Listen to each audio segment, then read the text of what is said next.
Selamat sore Bapak Ibu, Saudara yang dikasihi Tuhan, khususnya buat masyarakat Tulung Agung. Selamat menjelang malam. Selamat datang di dalam acara Masa Depan Cerah bersama dengan Tuhan. Ini acara perdana kita dan nanti ke depannya kita akan mengadakan setiap sore jam 6 sore seperti ini. Eh, Saudara, acara ini diharapkan bisa menjadi berkat bagi kita untuk saling menguatkan, untuk saling menopang satu dengan yang lain. Mungkin nanti satu saat saudara ada pertanyaan-pertanyaan seputar tentang firman Tuhan, seputar tentang kehidupan, saudara boleh kirim lewat WA yang ada di belakang saya. Sebisa mungkin saya akan coba menjawab, atau mungkin saudara punya pergumulan-pergumulan yang butuh dukungan doa, saudara juga boleh kirim lewat WA. Kita akan doakan. Kita punya tim doa yang akan mendoakan saudara. Memang di hari-hari ini kita butuh rekan, teman, saudara yang bisa saling menguatkan. Bapak Ibu, di dalam acara perdana Masa Depan Cerah bersama dengan Tuhan ini, tema yang ingin saya bagikan bagi kita semua adalah siapa yang salah? Siapa yang salah? Pertanyaan ini seringkali kita ajukan ketika kita atau orang lain menghadapi masalah atau menghadapi sesuatu yang tidak diinginkan. Siapa yang salah? Ini menjadi pertanyaan yang sering kita ajukan. Saya mau ngajak kita membaca Alkitab kita di dalam Injil Yohanes. Injil Yohanes pasal 9. Injil Yohanes pasal 9 ayat 1 sampai 7. Dikatakan seperti ini. Waktu Yesus sedang lewat, ia melihat seorang yang buta sejak lahirnya. Murid-muridnya bertanya kepadanya, "Rabi, siapakah yang berbuat dosa? Orang ini sendiri atau orang tuanya? Sehingga ia dilahirkan buta." Jawab Yesus, "Bukan dia dan bukan juga orang tuanya. Tetapi karena pekerjaan-pekerjaan Allah harus dinyatakan dalam dia. Kita harus mengerjakan pekerjaan dia yang mengutus aku. Selama masih siang, akan datang malam di mana tidak ada seorang pun yang dapat bekerja. Selama aku di dalam dunia, akulah terang dunia." Setelah ia mengatakan semuanya itu, ia meludah ke tanah dan mengaduk ludahnya itu dengan tanah. Lalu mengoleskannya pada mata orang buta tadi.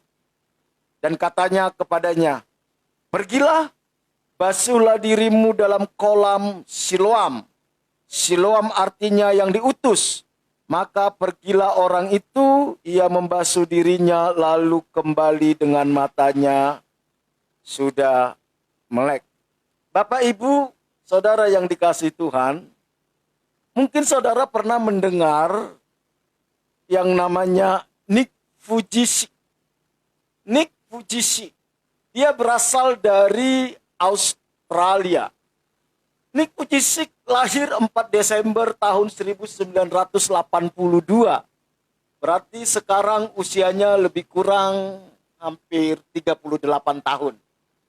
Desember ini usianya 38 tahun.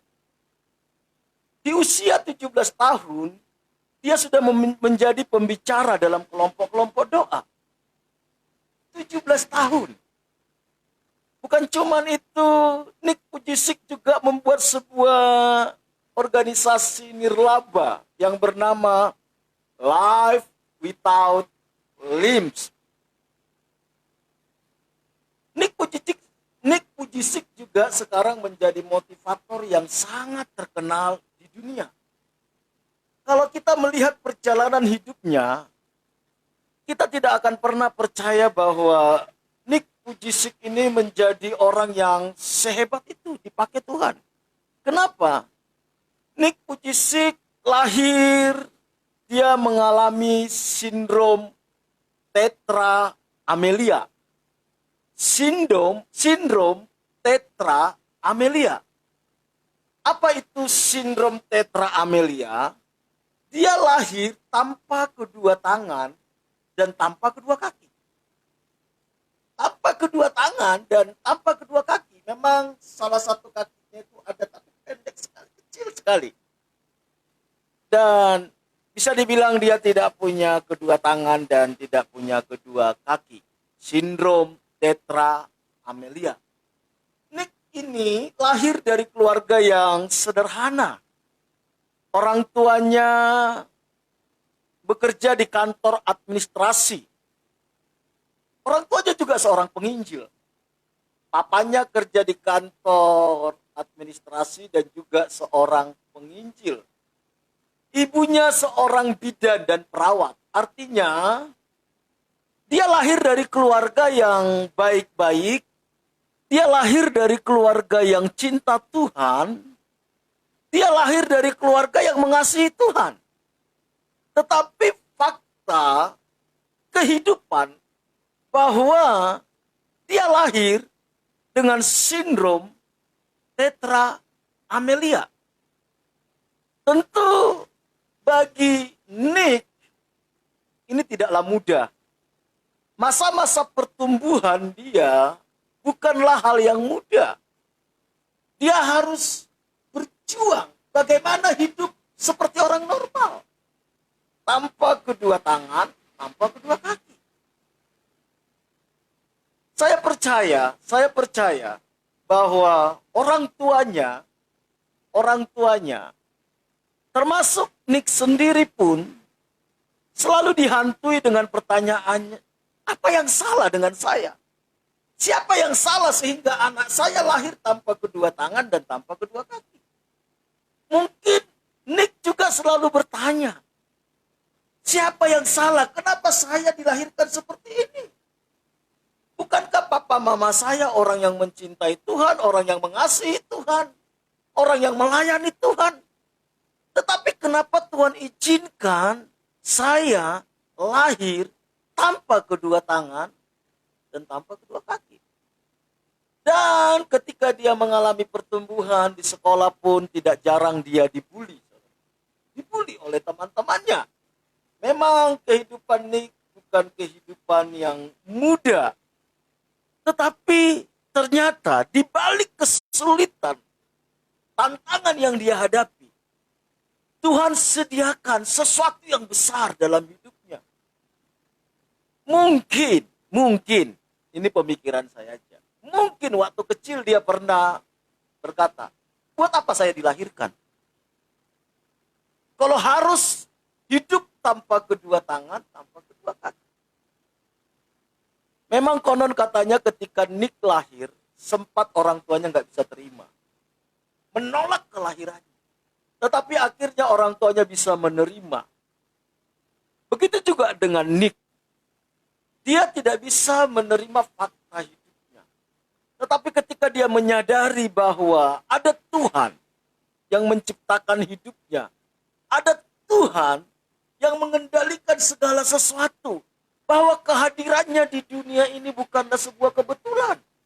Itu yang membuat dia kuat. Itu yang membuat dia bisa melihat rencana Tuhan. Hal yang sama kita temukan di dalam pembacaan kita tadi. Di dalam Injil Yohanes pasal 9 yang baru kita baca. Satu saat Tuhan Yesus berserta murid-muridnya dalam perjalanan pelayanan. Mereka menemukan orang yang buta sejak lahir.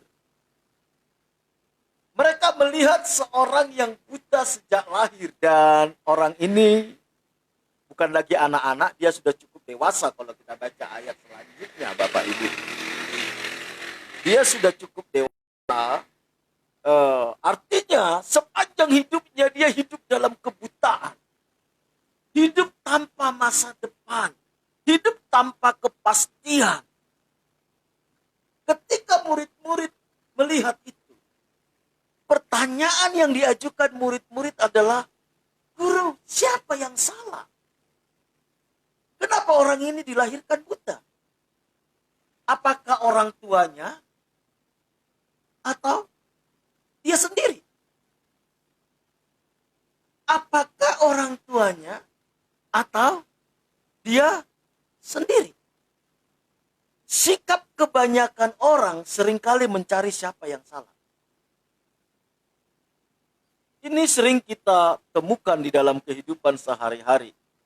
Ketika kita menghadapi sebuah masalah, ketika kita melihat orang menghadapi masalah, kebanyakan lebih fokus kepada siapa yang salah. Bapak Ibu, sangat bijak jawaban Tuhan. Ternyata tidak semua masalah timbul karena ada yang salah.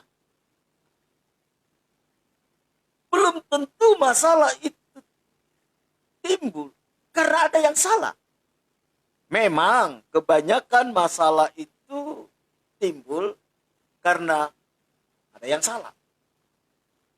Saya pelajari, saya temukan minimal ada 3 pada umumnya penyebab masalah, Bapak Ibu. Di dalam kehidupan ini minimal ada 3 penyebab masalah. Tentu solusinya pun berbeda-beda. Penyebab yang satu dengan yang kedua, yang ketiga, solusinya berbeda, saudara. Penyebab masalah yang pertama itu tentu dosa. Dosa, kelalaian. Dosa. Kalau masalah itu timbul karena dosa, tentu solusinya adalah bertobat. Saya sering temukan orang konseling kepada saya, sebenarnya masalah itu adalah karena kelalaian dia atau karena dosanya dia. Tapi dia minta mujizat Tuhan. Tentu ini nggak nyambung. Tentu nggak nyambung, Bapak Ibu. Kalau dosa penyebabnya, jalan keluarnya harus bertobat. Saya ambil contoh. Ada banyak orang itu miskin karena memang dia malas. Miskin karena dia malas. Kalau dia tetap malas walaupun dia berdoa minta mujizat, ya saya percaya Tuhan tidak akan buat mujizat. Untuk dia keluar dari kemiskinan, ya dia harus bertobat dari kemalasannya. Atau dari karakter-karakternya yang buruk. Misalnya karakternya yang anggap enteng, karakternya yang suka terlambat, tidak bertanggung jawab, tidak jujur. Wajar orang-orang seperti ini miskin, Bapak Ibu. Karena dia kehilangan kepercayaan. Atau ada orang yang sudah usia, mungkin di atas 40 tahun, belum menikah. Bisa jadi karena dia memang harus bertobat. Dia suka cerewet, suka negatif thinking sama orang lain. Jadi saya temukan penyebab nomor 1 dari masalah itu adalah dosa dan kelalaian kita. Yang kedua, penyebab dari masalah itu adalah kuasa kegelapan. Kuasa kegelapan. Kita harus percaya bahwa ada kuasa kegelapan yang berusaha untuk menyerang kita, yang ingin menghancurkan hidup kita. Yohanes pasal 10 ayat 10 kalau saya tidak salah dikatakan seperti ini. Pencuri datang hanya untuk mencuri, membunuh, dan membinasakan. Aku datang memberi mereka hidup dan hidup yang berkelimpahan. Ada kuasa kegelapan yang ingin menghancurkan potensi dalam hidup kita. Ada kuasa kegelapan yang ingin membuat kita tidak fokus pada panggilan Tuhan. Sehingga dia berikan masalah, saudara. Solusinya apa? Peperangan rohani. Peperangan rohani. Mendekatkan diri kepada Tuhan, intim dengan Tuhan, Doa puasa tentu itu salah satu solusi kalau masalah itu karena kuasa kegelapan. Saya beberapa kali orang datang sama saya bilang, Pak, kenapa usaha saya nggak laris? Memang ada kuasa kegelapan, ada santet lah, ada apa macam-macam. Tapi saya tidak akan bahas ini pada malam hari ini lebih dalam. Ini ada pelajaran khususnya. Yang ketiga, saudara, masalah itu timbul karena pekerjaan Tuhan harus dinyatakan. Pekerjaan Tuhan harus dinyatakan. Hal itu bisa kita temukan di dalam pembacaan kita tadi di dalam Injil Yohanes pasal 9. Ada orang yang dilahirkan buta. Orang tuanya tidak bersalah atas kebutaan itu. Anak itu sendiri tidak bersalah. Makanya Tuhan jawab ini. Bukan dia dan juga bukan orang tuanya. Tetapi pekerjaan Allah harus dinyatakan dalam hidupnya. Bapak Ibu, kalau untuk ini solusinya tentu mujizat.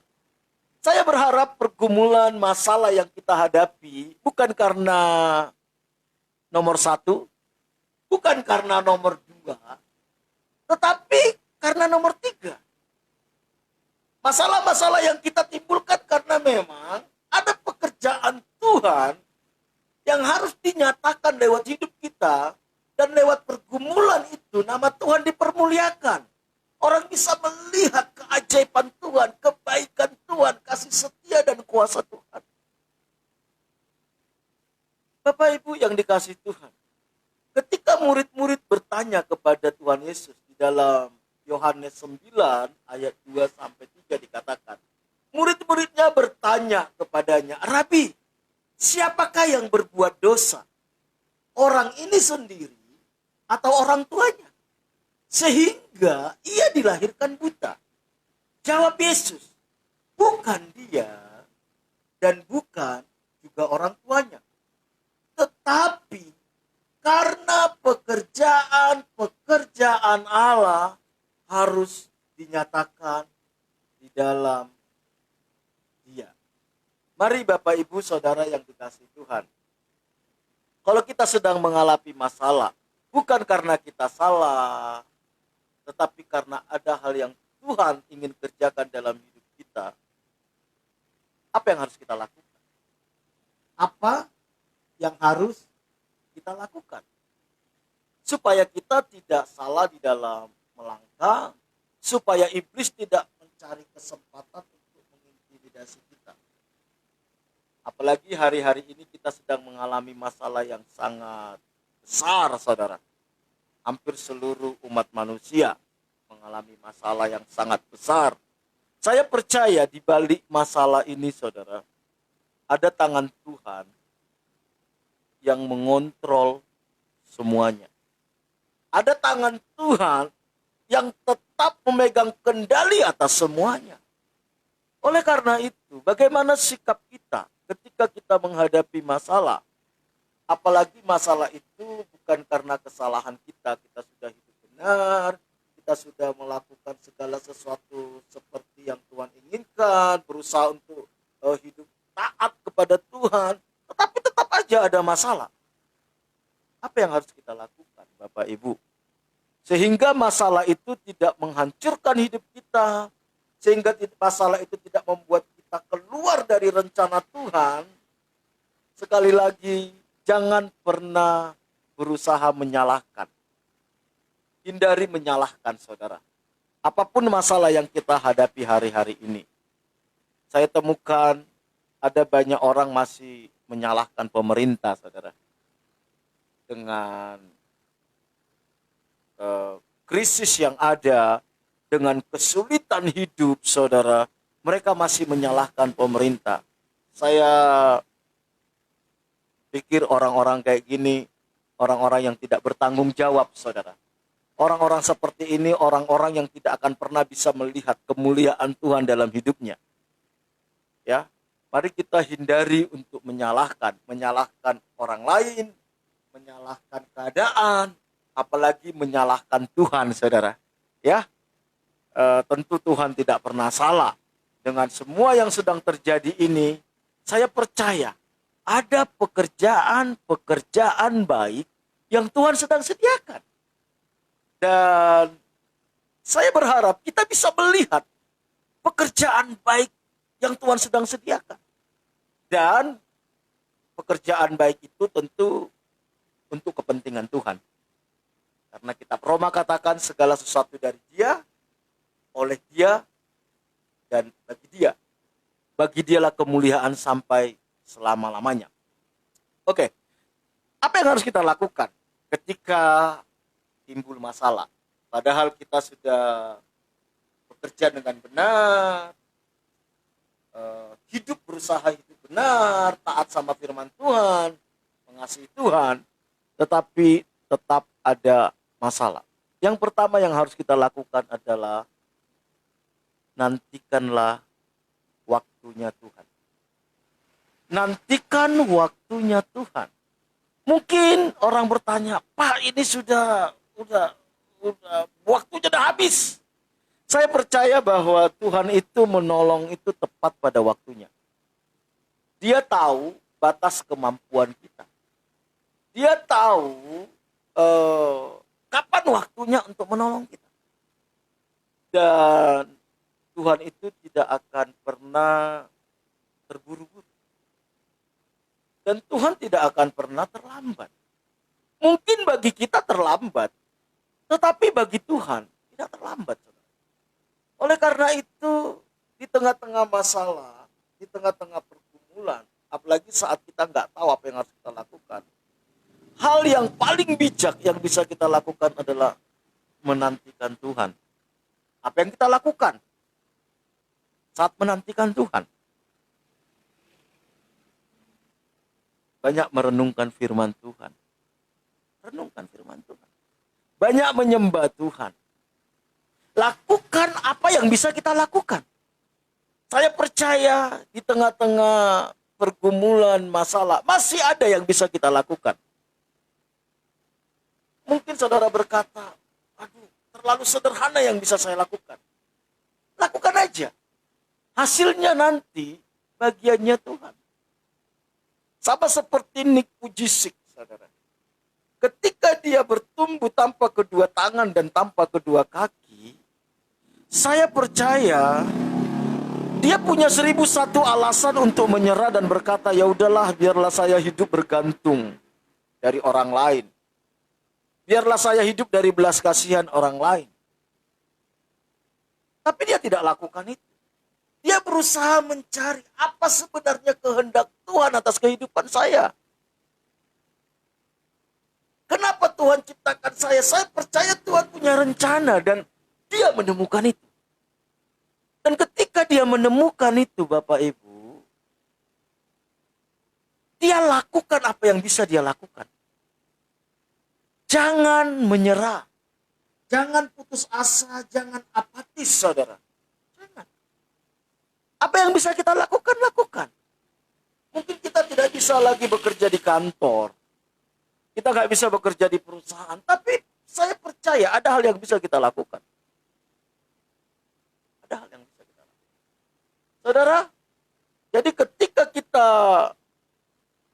mengalami masalah, padahal kita sudah berusaha hidup benar dan melakukan yang terbaik yang berkenan kepada Tuhan, nantikanlah waktunya Tuhan dan lakukan apa yang bisa kita lakukan.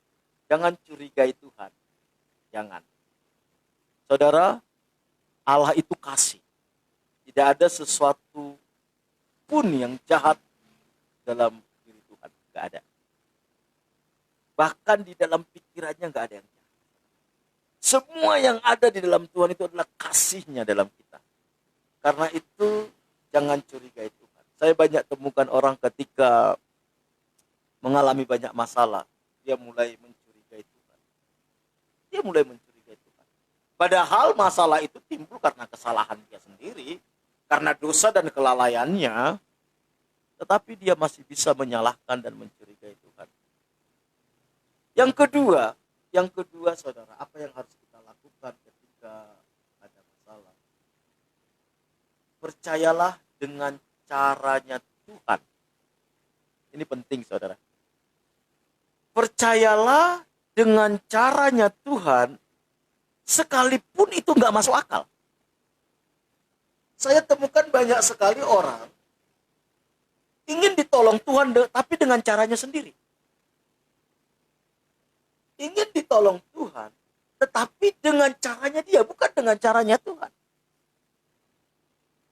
Kadang Tuhan menolong kita dengan cara yang tidak masuk akal. Tidak masuk akal. Tidak masuk di logika kita. Seorang teman berkata seperti ini. Tuhan itu kadang membuat hal-hal yang gak masuk akal. Karena kalau semua yang dia kerjakan dalam hidup kita masuk akal, kita suka mengakali Tuhan. Kita orang yang suka mengakali Tuhan. Makanya seringkali Tuhan buat hal-hal yang sederhana dan tidak masuk akal. Kalau kita lihat dengan peristiwa yang di dalam Injil Yohanes tadi, saudara. Kalau kita baca di ayat 6, coba saudara perhatikan. Ada orang buta, Tuhan Yesus datang menyembuhkan dia. Tentu kalau kita sebagai orang buta ini, harapan kita adalah Tuhan Yesus tumpang tangan kepada kita, atau dia pegang mata kita, terus dia tiup, lalu sembuh. Tetapi bukan itu yang dilakukan Tuhan Yesus. Yang dia lakukan apa, saudara? Di ayat 6 dikatakan seperti ini. Setelah ia mengatakan semuanya itu, ia meludah ke tanah dan mengaduk ludahnya itu dengan tanah. Lalu mengoleskannya pada mata orang buta. Coba saudara perhatikan.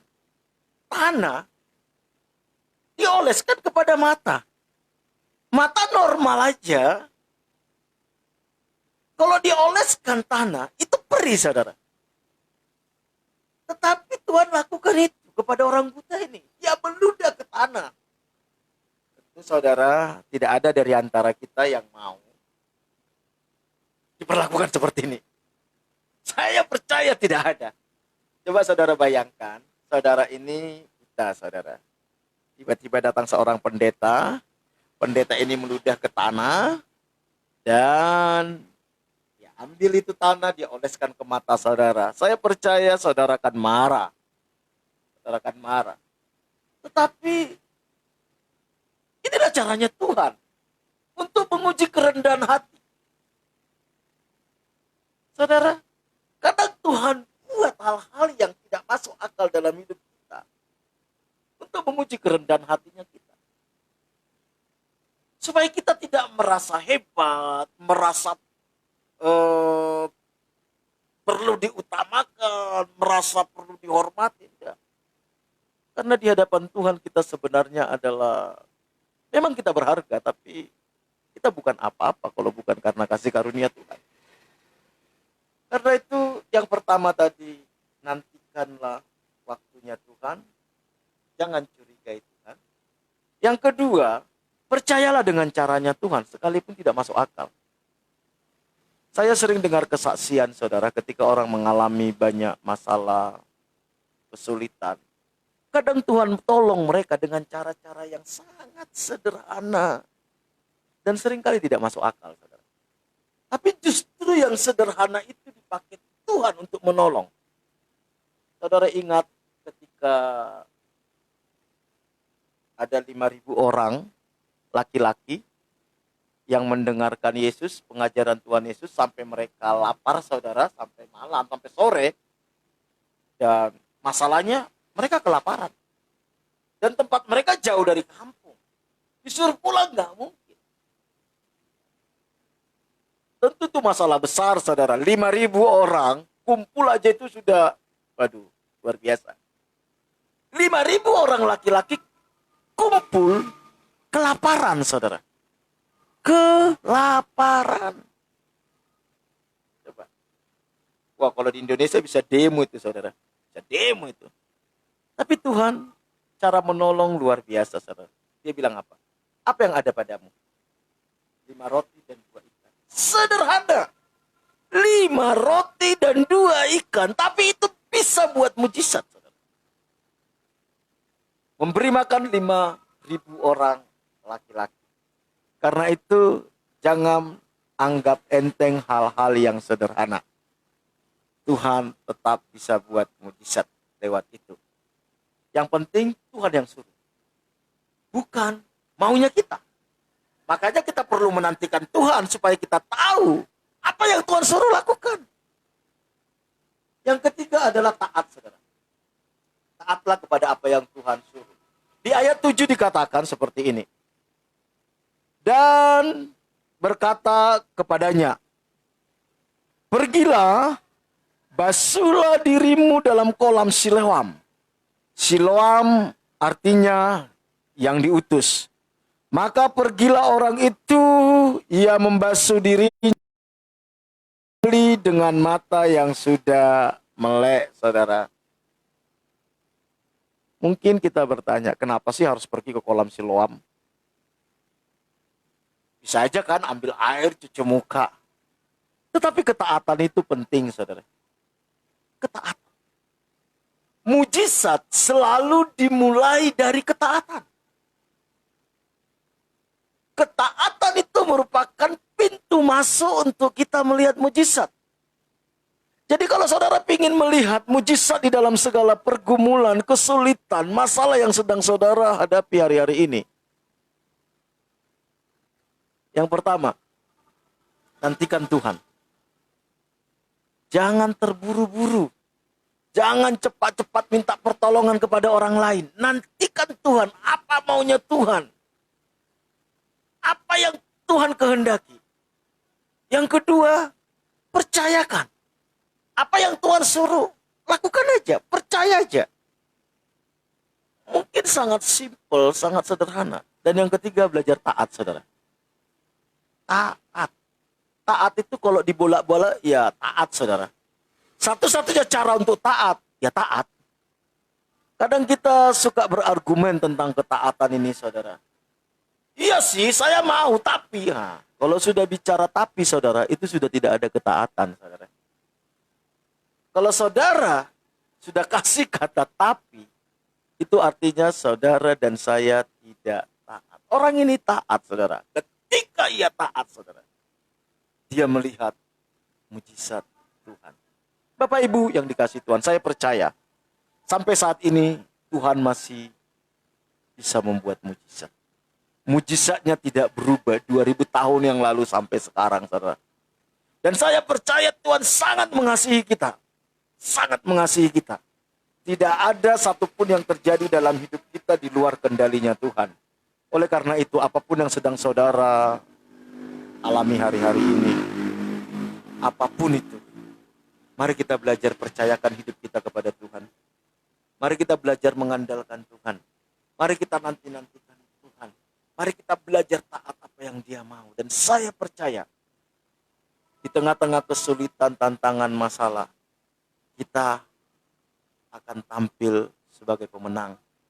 Tidak cukup sampai di situ, saudara.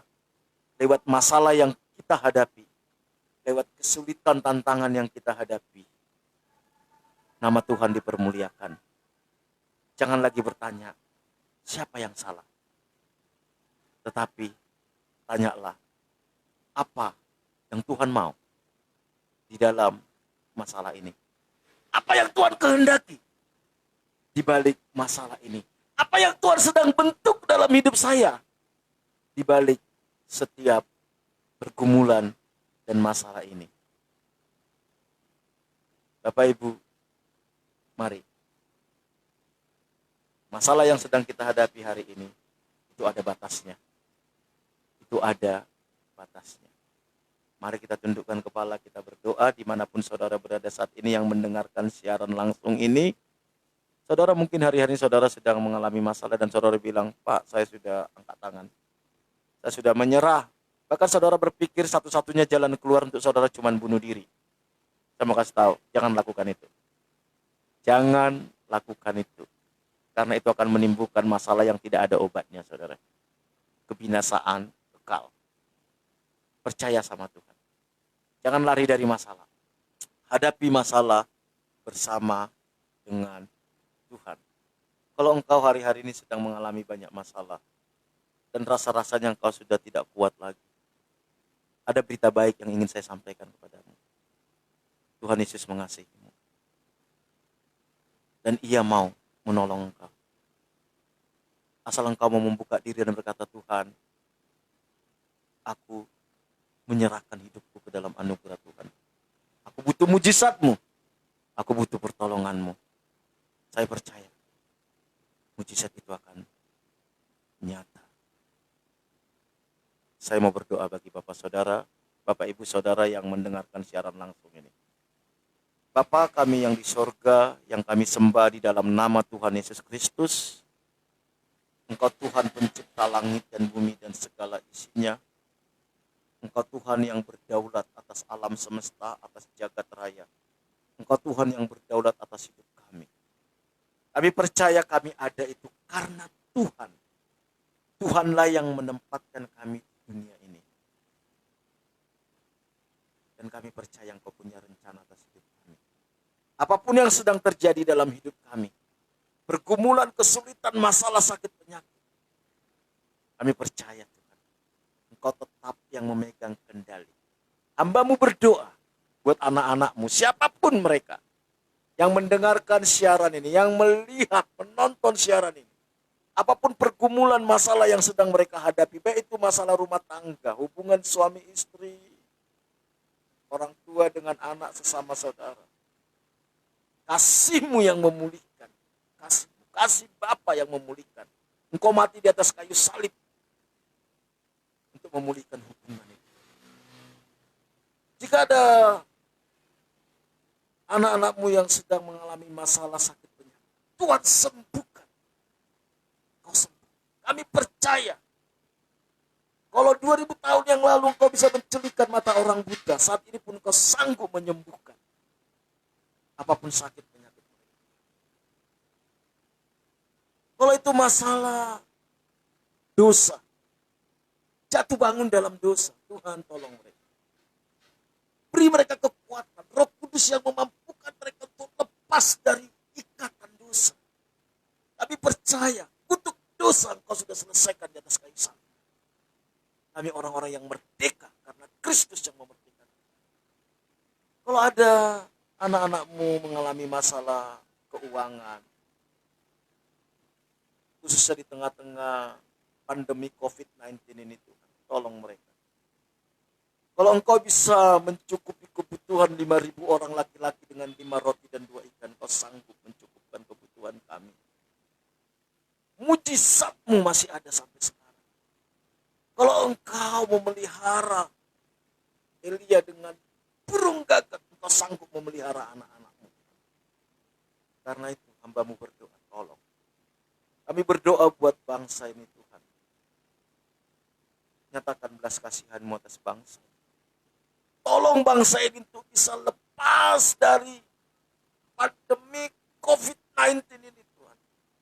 Berikan hikmat, bijaksana, kekuatan, kesehatan kepada Bapak Presiden, kepada para menteri, kepada para gubernur, kepada para wali kota, bupati Tuhan, camat, desa, lurah, bahkan sampai yang terendah Tuhan. Hikmat bijaksana Tuhan, TNI, Polri. Biar Tuhan yang memberikan hikmat bijaksana kepada mereka dalam setiap kebijakan-kebijakan mereka. Jagai mereka, lindungi mereka. Kami berdoa khusus buat para medis, dokter, perawat, orang-orang yang bekerja di rumah sakit Tuhan, di puskesmas. Tuhan kasihani mereka. Kasihani mereka. Kasihani mereka. Jagai, lindungi mereka. Beri mereka kekuatan, imun tubuh yang sehat, yang kuat Tuhan. Berdoa buat orang-orang yang saat ini positif COVID-19. Nyatakan mujizat. Kami percaya. Kami percaya. Kosong. Kami percaya bangsa ini akan bebas dari COVID-19. Terpujilah Engkau. Bersyukur karena Engkau mendengar. Dalam nama Tuhan Yesus kami berdoa kepada Bapa di surga. Amin. Bapak, Ibu, Saudara, tetap semangat. Tetap jaga, waspada, ya, jangan sembrono. Kita percaya kita akan bebas dari semuanya ini. Besok kita ketemu lagi dengan tema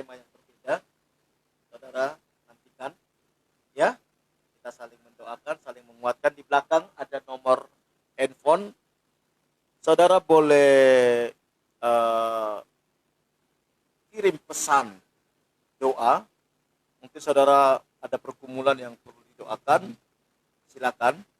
Saudara juga mungkin ada pertanyaan-pertanyaan yang saudara sedang bingung, boleh kirim juga. Besok saya akan jawab. Tentu yang bisa saya jawab, karena saya tidak mau sok tahu, saudara ya. Kalaupun saya tidak bisa jawab, saya akan bantu dalam doa supaya saudara bisa menemukan jawabannya. Terima kasih. Bersama dengan Tuhan, kita bisa melihat masa depan cerah. Tuhan Yesus memberkati kita semua.